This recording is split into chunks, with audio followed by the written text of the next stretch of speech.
बिस्मिल्लाहिर्रहमानिर्रहीम। हम इस वक्त बिजनेस बे के इलाके में खड़े हैं, दुबई के अंदर महंगा तरीन इलाका।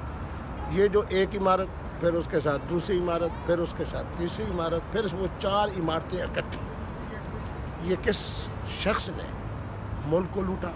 उस मजलूम मुल्क को लूटा जहाँ के इंतहाई इस वक्त बेरोज़गारी की कैफियत है, लोग इंतहाई पसमानदा हैं, मकरूज़ एक मुल्क है, इस्लाम के नाम पे जो मुल्क बना है उस बेचारे मजलूम मुल्क को लूटने वाला एक बदनसीब साबिक वज़ीर ख़ज़ाना मोहतरम इसहाक डार साहब। मैं मोहतरम इसलिए कह रहा हूँ कि मेरे अंदर ज़मीर ज़िंदा है, मैं नहीं चाहता कि उसके लिए मैं कोई ऐसे लफ्ज़ इस्तेमाल करूँ।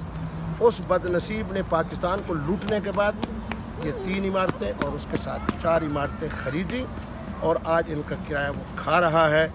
डूब के मर जाना चाहिए उन तमाम लोगों को जो इस वक्त भी मुस्लिम लीग नून के लिए, मियाँ नवाज शरीफ के लिए नरम गोशा रखते हैं। मैं तमाम अपने पाकिस्तानियों को बड़े अदब के साथ कहता हूँ कि चोरों को समझो, चोरों को समझो, चोर भी जानो और चोरों की बैग के ऊपर जो तशरीफ़ लाए थे हमारे एक हम शक्ल, उसको भी आप पहचानो। मैं अपने मुल्क के तमाम इदारों को कहता हूँ कि इन हवाले से अपनी तहकीक का